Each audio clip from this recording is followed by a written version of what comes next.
So welcome back to the channel, guys. So yeah, today we're going to be talking about my new purchase, and as you might not, well, you may know, you might not, from the type of seats that are in this, but basically this is what I've bought.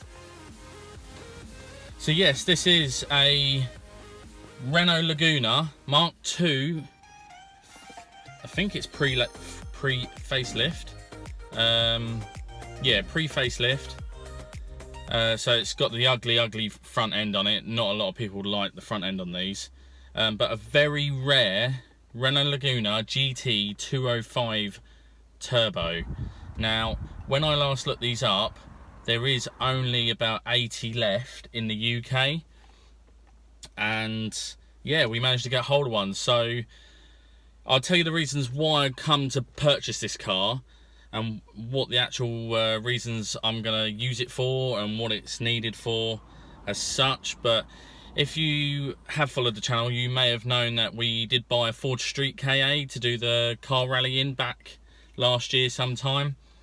And yeah, that car was obviously supposed to be at the end of the finish line, written off, taken away, not used again. But we put so much time and effort into it, and it actually ran really decent, that we drove it back. And yeah, we thought, well, let's try and sell it and get rid of the car, and someone else can enjoy it. You know, we did a lot of work to it, replaced the clutch, suspension parts, brakes. You know, it was a good little second-hand car for someone. So coming back to this car, I saw this up for sale. I didn't actually know they existed. When I saw it come up, I had to click on it. The paintwork was one of those colours that you could just tell something was special about it. It's that really nice deep metallic blue. I'm not sure if it's pearlescent. I don't think it is. I think it's just a really nice deep metallic blue. But it turned out to be an absolute gem of a car. Unfortunately, the rest of it wasn't. So I'll put some clips in now to show you exactly what I mean about that, the condition of this car, and the general sort of wear and tear and the life it's had. Basically, unfortunately, it's not had the best life, and although the paperwork I have for it does show that it has been well maintained mechanically, unfortunately the cosmetics of the whole car isn't great at all. And like I say, you'll see this in all the clips, and the general condition of it overall. So yeah, like I say, I saw it on Facebook Marketplace, and I saw that they do like a diesel version of this car. Now, this car, the reason why I got this one was mainly because of the engine, what's underneath the bonnet there. So I found out that the engine that comes out of this is also the F4R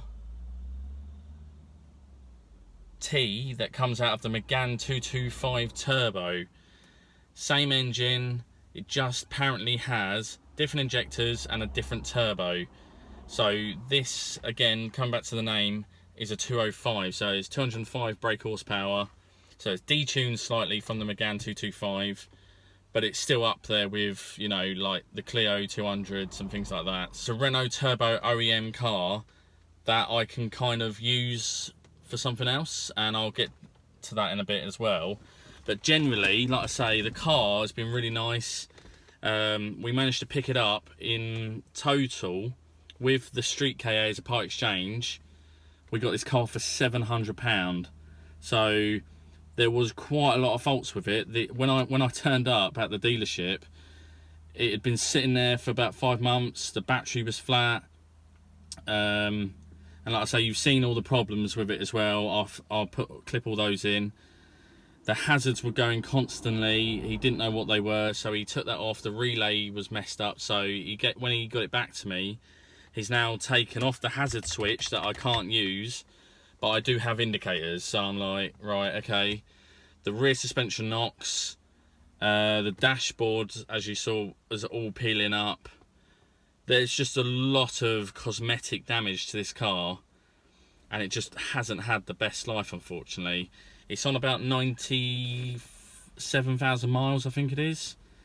Stop start, you know, it's fully spec'd up, the GT model, and it's really nice. The red leather, like, it even had the original car mats that came with this car when it was new, and they were in really good nick. The sat nav, unfortunately, is just an absolute mess. Like, it, when I first turned it on, it thought I was in Germany somewhere. Like, it just couldn't pinpoint where the car was. So I reset it, did that. It got me a little bit closer, but there's something not quite right there with it. Yeah, on top of all that, you've got the handles that are really bad. The general condition is really bad. The leather's got a nice like mark on it there. The alloys are really bad on it as well. But it is really highly spec'd, and sound system's really nice. It's got aircon, dual zone climate control. It's got an iDrive in it, 6-speed manual, petrol obviously, electric windows all round. But unfortunately, again, that's another problem why I don't want to try and save this car, is the electric windows are going in almost all of them. Yeah, so there's just a lot of bits that would need addressing. The alloy wheels are completely knackered. Everything almost needs touching in this car to make it what it was again, and it's just not worth it. So the plan is I'm going to be taking the engine out of this car and putting it in my track day car. So when that engine eventually does give up and gives up the ghost, we have this car to replace it. Now, I've got about another month's MOT on this, and I've just been using it to go daily back and forth to work. The tyres have also got 4 slow punctures in it. It's just issues with this car. It's constant problems with it. But it's an A to B car. I've done a couple of trips in it, and it works great. It gets great MPG as well. But we're going to turn it into a little track day car. Not this one, obviously, but we're going to take the engine, wire in, and do a full conversion on my Mark 1 Clio 1.8 16 valve. And then it'll be, yeah, a more modern engine in that as well, because that engine's got problems.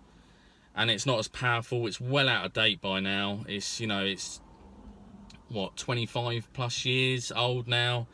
And it's had a really hard life. It's been to many track days, and it's been beaten on a lot. So I've completely rebuilt it, and hopefully it lasts a while, and we can do the conversion in time as and when we need to do it.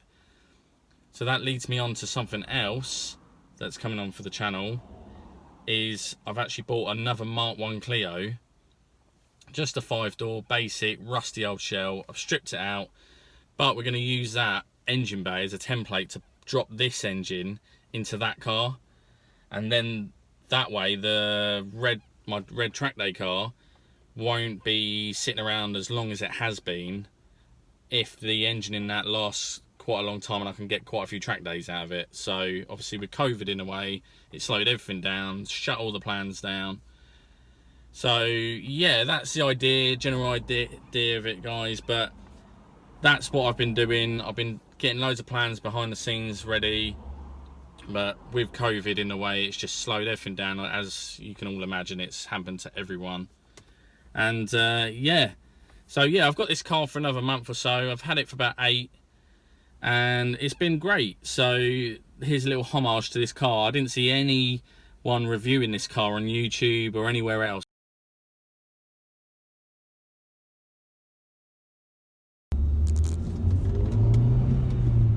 Right, so yeah, as I was saying, guys, after all those clips, this car does need a lot of work, and unfortunately it's just not feasible to save this car. Unfortunately, it's a really big shame, but it does need so much work. You know, the keyless entry's not working, the central locking windows and the electric windows aren't working either. You know, there's knocks coming from the suspension. You'll probably hear at some point going over these bumps. No, it wasn't going to do it then. I thought it was going to do it then, but it didn't. Yeah, there's just lots of niggly little issues with it basically, and it's just not feasible to save this car. But it's such a fun little car, and it's just a shame that it couldn't be saved, really. So we're going to do something else with it. There was the knock there.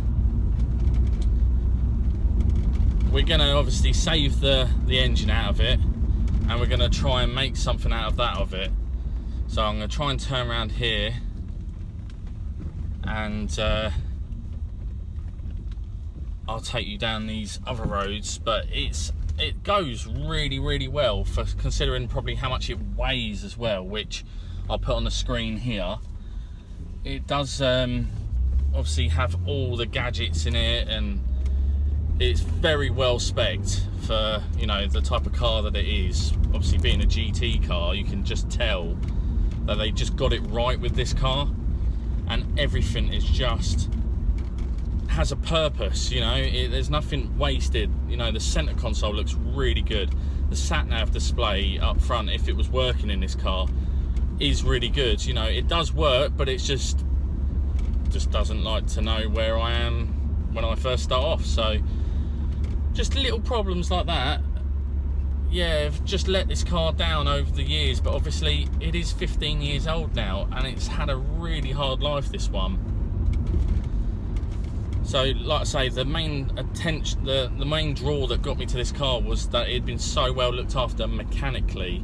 The engine's been well serviced. The cam belt got done 6 months before he sold it. He did try and repair some of the issues in the car, like the windows and things like that, but they're just such a common fault on these, apparently, that they just keep going. The mechanisms just aren't strong enough to keep going. So yeah, and I have other cars anyway, so I don't need another daily or anything like that. So like I say, this car will be getting sacrificed, unfortunately, for better content and a better drivetrain in the actual track day car that I've got. So, but this car's no slouch still. It still pulls really well. You know, the 6-speed is great for cruising on the motorway and getting MPGs, but it just pulls. Like, this is 3rd gear, and that's 60 already. It is a quick car for what it is, and if it was set up right, and I'd imagine this would be a great little track day car if you took some of the weight out of it and all the accessories. But like I say, it's a very Marmite looking car. I think that's why it probably didn't do so well. Like, the look of the front of it, I don't know what Renault was thinking at the time. It is such an ugly looking car at the front. The paint is beautiful on it, but not on this car obviously, because it is so badly damaged and so scratched. Looks like someone's attacked it several times. The door handles have all peeled off. So yeah, and I don't think it helped it sitting in that yard for so long as well, that it didn't have a good life there. I don't think it was one of the best reputable dealers that I've probably dealt with. But like I say, I wanted it for the engine, and the engine's been great. It's fantastic. It's on 95,000 miles at the minute, 95,500 miles, and it just runs great. It needs a good oil change, but we'll do all that when we do the engine swap anyway. So, but my main worry was the cam belt. That needed doing, and they had done it, and it cost more than what this car was worth.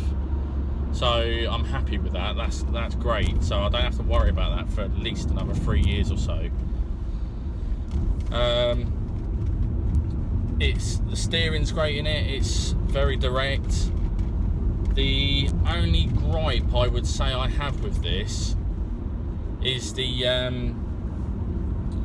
power. Like, that's probably why, you know, obviously it's not competing with the Megane 225. The power, it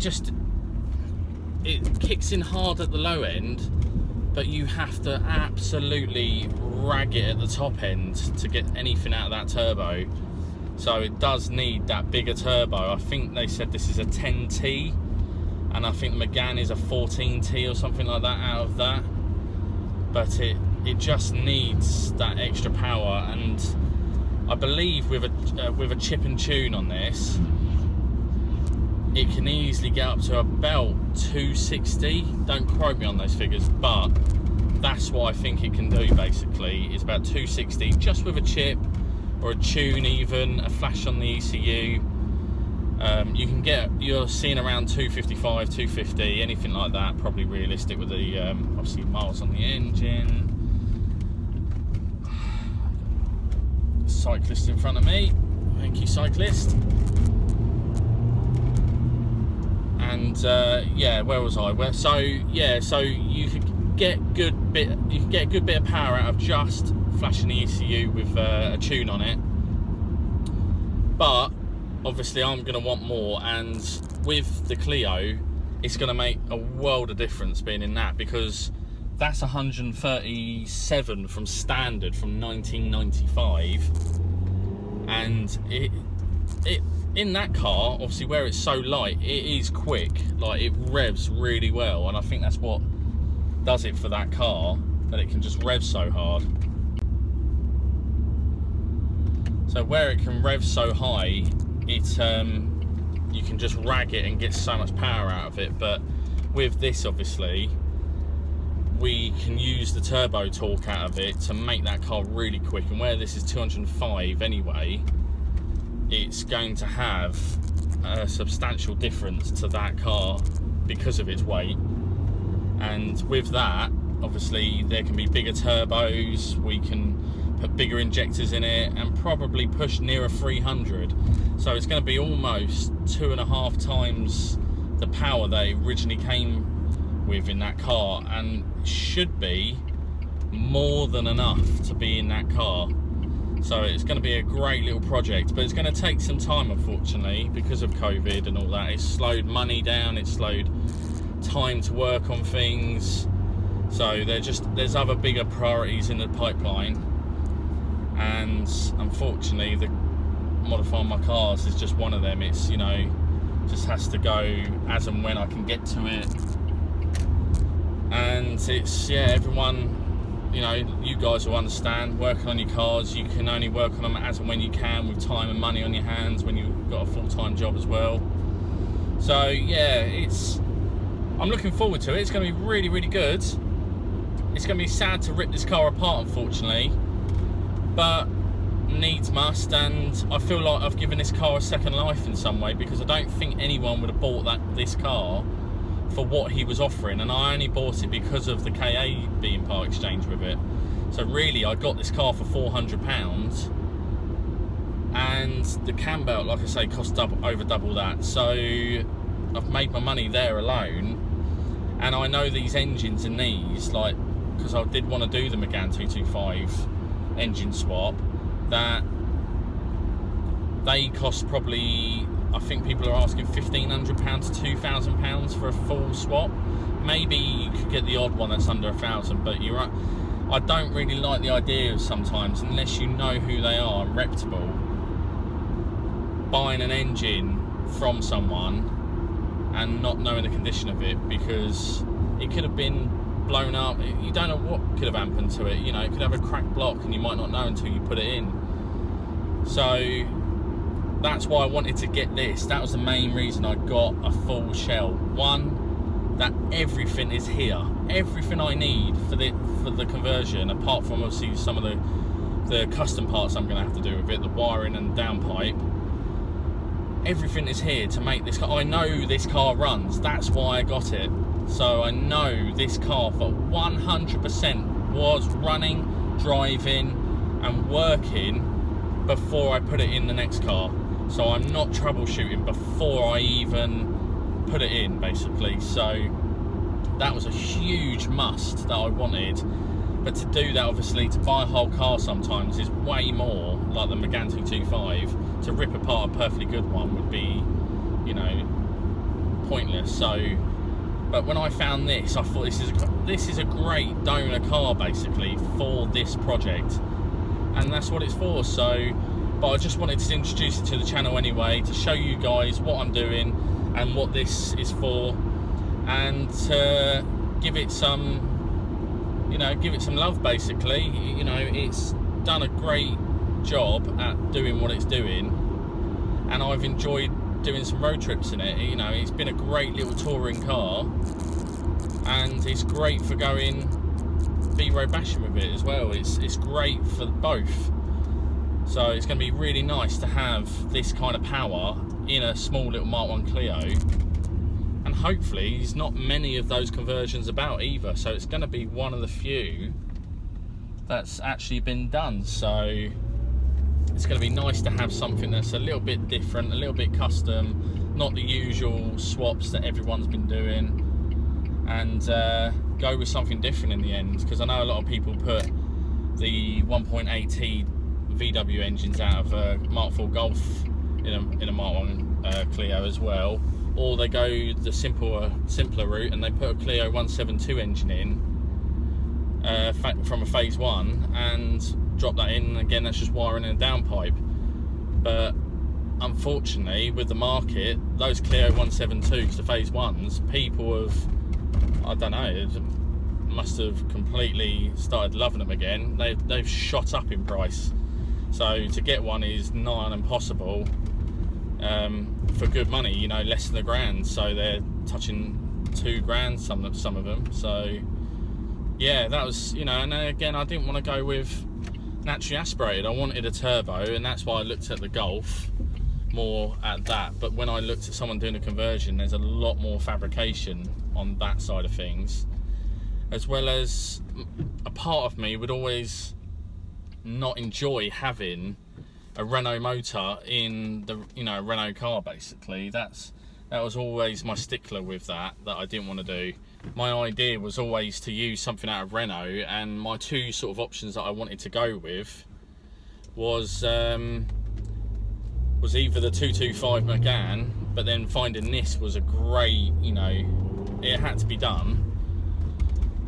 Or my only other option that I was actually considering, because of the amount of power it produced, but was still a bit iffy, I was looking at a few Peugeot 406 coupes, and they're a 3 litre V6 with about 200 brake horsepower, and they looked like a good possible donor, but I just wasn't sure on the size of the actual block, and the engine is quite a big engine to put in a small little car, and I just felt like it wouldn't drive very nice. It was going to drive so heavy front-ended that I just thought it would upset the whole handling purpose of the car. So that's why I didn't go with it, basically. So yeah, that's my main reason, guys. I hope you like the video. I'm going to leave it there for now. I've spoken enough about it. But yeah, hopefully this car can live on in another project, and we'll go from there. So thanks for watching, guys, and I'll see you on the next one.